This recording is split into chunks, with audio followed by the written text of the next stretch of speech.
जय हिंद साथियों। Class 6 to 12 के NCERT सीरीज में आपका स्वागत है। हम लोग इतिहास और पॉलिटी स्टार्ट कर दिए हैं क्लास 6 का, और वहाँ से फिर क्लास 12 तक जाएंगे। तो आज इतिहास क्लास 6 का इतिहास का चैप्टर नंबर 2 है।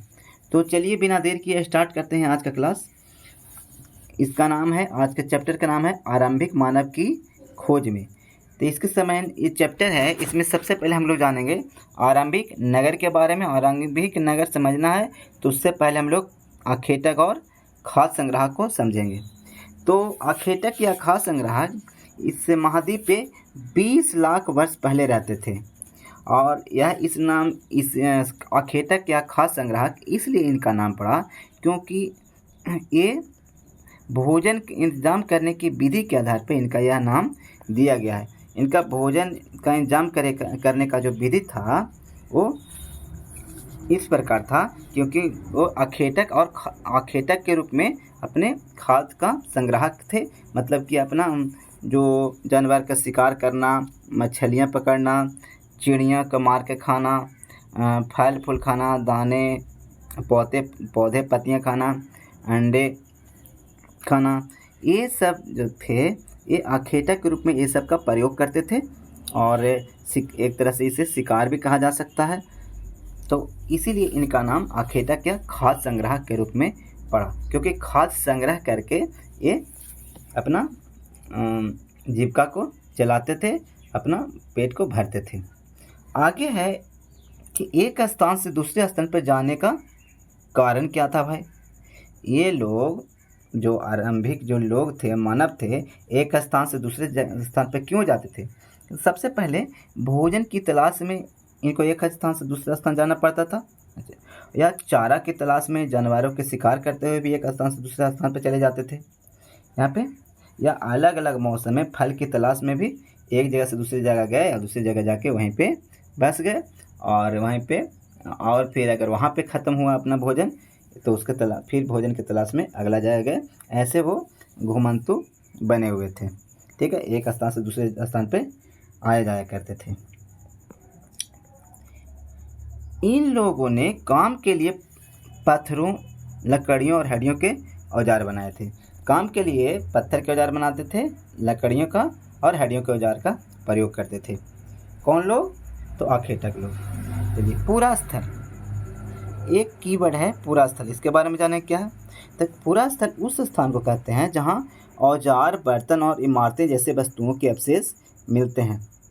वह क्या कहलाता है? वह स्थान कहलाता है पूरा स्थल, जहां औजार मिले, बर्तन या इमारतें जैसे वस्तुओं के अवशेष प्राप्त हों, तो उन्हें क्या कहता जाता है? पूरा स्थल कहा जाता है। ठीक है। अच्छा, जैसे हम लोग जो अभी अध्ययन कर रहे हैं, क्योंकि अब NCERT सीरीज इसलिए हम लोग शुरू करना पड़ा क्योंकि जितना भी एग्ज़ाम सब हो रहा है उसमें सीधा क्वेश्चन नहीं पूछा जा रहा है।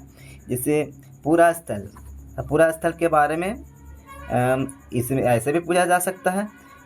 पूरा स्थल के बारे में पूछा जा सकता है कि पूरा स्थल से निम्न में से क्या क्या प्राप्त हुए हैं, मतलब कौन से वस्तुओं के अवशेष प्राप्त होते हैं। तो इसमें से 3 को दे दिया, चौथा कुछ ऐसा दे दिया कि इसमें से ऑड रहे तो उसको छांटना रहे, ऐसे भी दे सकता है। बहुत सारा ऐसा अब लगेगा ही नहीं, सीधा क्वेश्चन देता ही नहीं है, और इसलिए NCERT को गहराई से पढ़ना ही पड़ेगा आपको। तो चलिए आगे है भीमबेटका। एक पूरा स्थल मिला भीमबेटका, इसके बारे में हम लोग पढ़ेंगे। तो मध्य प्रदेश में ये भीमबेटका स्थित कहाँ? मध्य प्रदेश में। इस पुरा स्थल पर गुफाएं और कंदराएं मिली हैं। भीमबेटका में गुफाएं और कंदराएं मिली हैं। यहीं पे गुफा और कंदराओं में लोग रहते थे, और ये जो भीमबेटका है नर्मदा घाटी के पास स्थित है। फिर से भीमबेटका कहाँ है? तो मध्य प्रदेश में है। क्या मिला है यहाँ से? गुफाएं एवं कंदराएं मिली हैं, और यहीं लोग रहते थे, और नर्मदा नदी के घाटी के पास ये स्थित है भीमबेटका। ठीक है, आगे पढ़ेंगे कुरनूल गुफा के बारे में जानेंगे।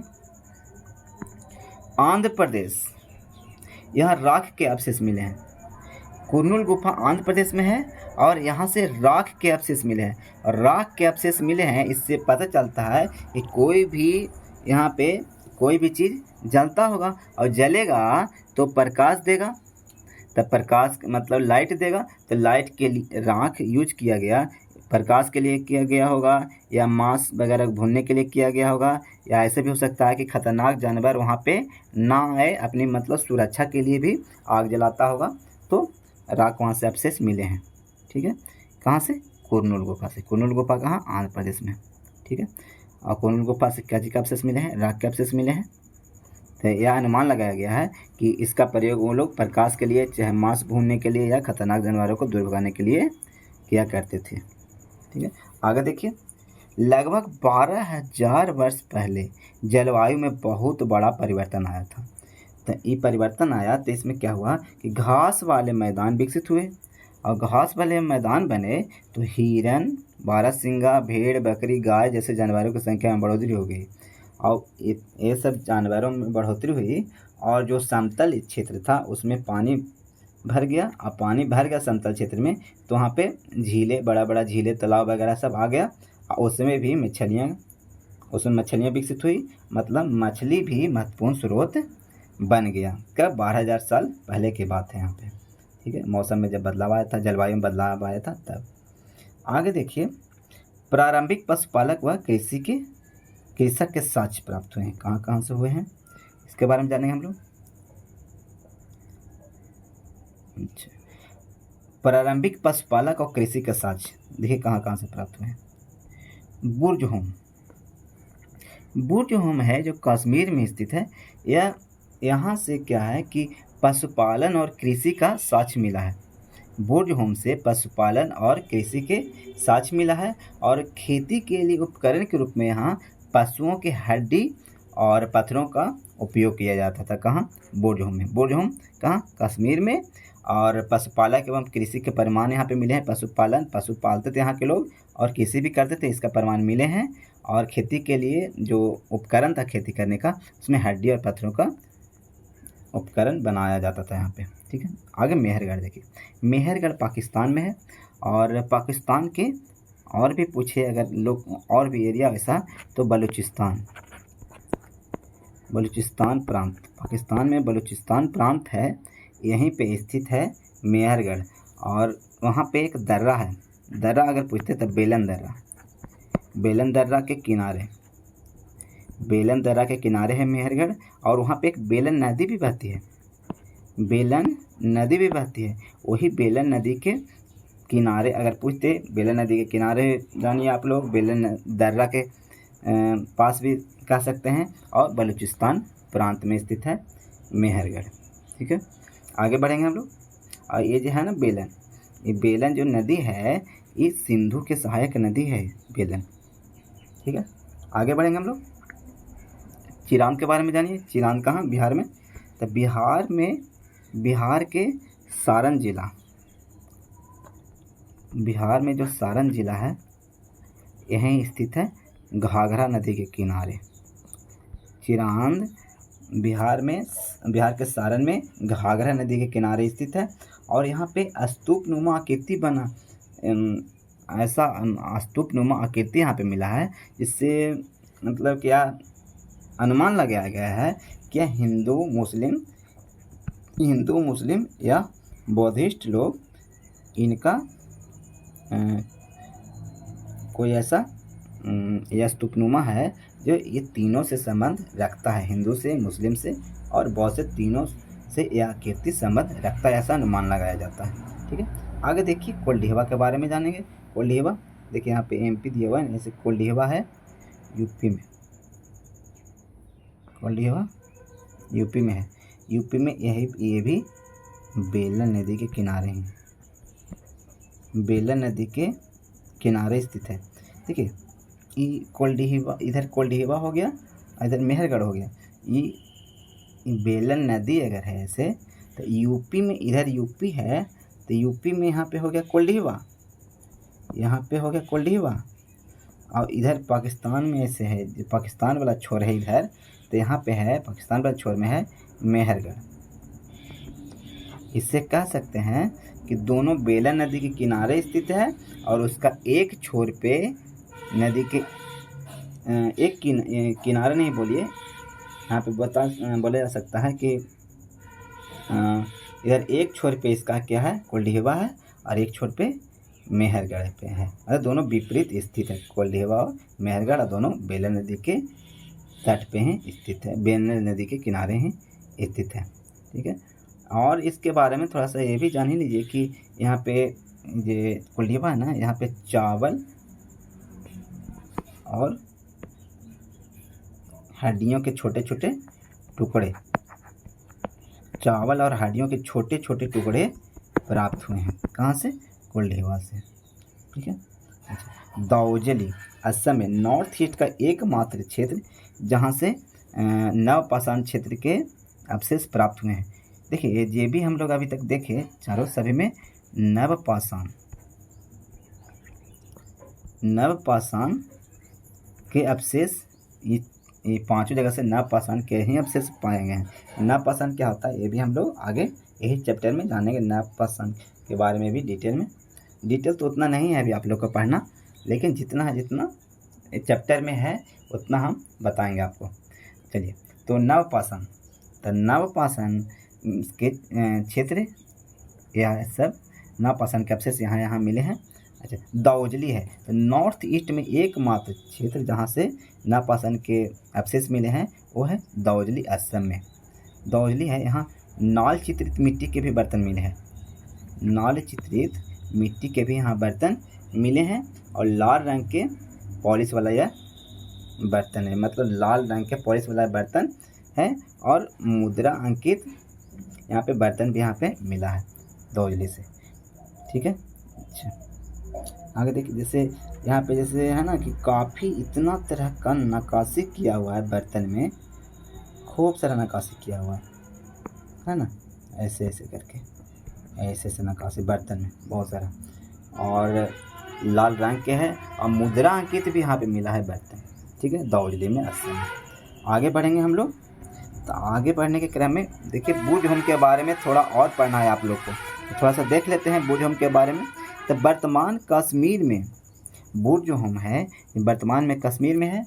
लोग गड्ढे के नीचे यहाँ घर बना के रहते थे, जिन्हें गर्तवास कहा जाता है। गर्तवास मतलब गड्ढा कहाँ, ज़मीन के जो सतह है उससे नीचे गड्ढा बना दिया गया, और वहीं पे लोग अपना वास करते थे, इसलिए उसको गर्तवास कहा जाता है। ठीक है, कहाँ? बुद्धहुम में। मेहरगढ़ में बस्ती का आरंभ 8000 साल पहले हुआ था। मेहरगढ़ में बस्ती का आरंभ 8000 साल पहले हुआ था। और मेहरगढ़ अगर पूछे कहाँ, तो पाकिस्तान के बलूचिस्तान में, अभी हम लोग चर्चा किए थे। और यह स्थान ईरान जाने वाले रास्ते में महत्वपूर्ण है। ईरान अगर जाना है तो यह मेहरगढ़ जो है पाकिस्तान का बलूचिस्तान क्षेत्र, ये बहुत ही महत्वपूर्ण है ईरान जाने के लिए। यह बोलन दर्रा लिख दिया गया यहाँ पे, बेलन दर्रा। तो बेलन दर्रा के पास एक हरा भरा समतल स्थान है मेहरगढ़। इस इलाके में सबसे पहले जौ, गेहूँ, भेड़, बकरी पालना सीखा। सबसे पहले जौ, गेहूँ, भेड़, बकरी पालना सीखा यहीं पे मेहरगढ़ में। यहाँ चौकोर और आयताकार घरों के अवशेष भी मिले हैं। मेहरगढ़ में अगर कब्र में क्या है कि मेहरगढ़ के कब्र में जब दफनाया जाता था वहाँ पे, तो दफनाने के क्रम में कोई भी सामान रख के दफना दिया जाता था। जैसे वहाँ पे मानव के साथ बकरी भी दफनाई गई है, ऐसा अवशेष भी मिला है कि मानव के साथ बकरी भी दफनाई गई है।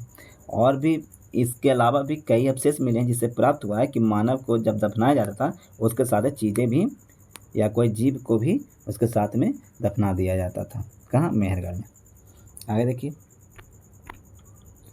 पूरा पाषाण, तो यह दो शब्द से बना है, पूरा, और पूरा के मतलब होता है प्राचीन, और पाषाण के मतलब होता है पत्थर, मतलब कि प्राचीन पत्थर। इसका पूरा अर्थ हुआ प्राचीन पत्थर, पूरा पाषाण का मतलब। इसे 3 भागों में बांट सकते हैं, आरंभिक, मध्य और उत्तर पूरा पाषाण युग। पूरा पाषाण को देखिए यहाँ पे मतलब पाषाण काल को 3 भाग में हम लोग पाते हैं। पूरा पाषाण काल, मध्य पाषाण काल और नव पाषाण काल, तीनों पाषाण काल को हम लोग पढ़ेंगे एक एक करके। अच्छा, तो पूरा का पाषाण काल जो है 20 लाख से 12,000 वर्ष पहले के काल को कहा जाता है आरंभिक काल। आरंभिक काल कहेंगे 20 लाख वर्ष से लेके 12,000 वर्ष पहले एक कहलाता है आरंभिक काल। और मध्यकाल किसको बोलेंगे? तो 12,000 से 10,000 के बीच के काल को कहेंगे पर्यावरणीय बदलाव, मध्य पाषाण काल। मतलब कि 12,000 से 10,000 साल पहले के बोलेंगे मध्य पाषाण, और 20 लाख से 12,000 साल पहले के बीच के बोलेंगे पूरा पाषाण काल। ठीक है, और 10,000 साल पहले के बोलेंगे नव पाषाण काल। 10,000 साल पहले के बोलेंगे नव पाषाण काल। और अगले युग की शुरुआत यहाँ से हुआ, इसके बाद आधुनिक युग जो चला आ रहा है, जो आज हम लोग जहाँ पे हैं। ठीक है, तो ये चैप्टर समाप्त हुआ दोस्तों। आगे हम लोग अगले वीडियो में पार्ट 3 को करेंगे। जब तक के लिए अगर आपको पसंद आए तो इसको सब्सक्राइब भी कीजिएगा और दोस्तों के भी शेयर भी कीजिएगा, ताकि हम भी उससे प्रोत्साहित हों। ठीक है दोस्तों, ओके, बाय बाय।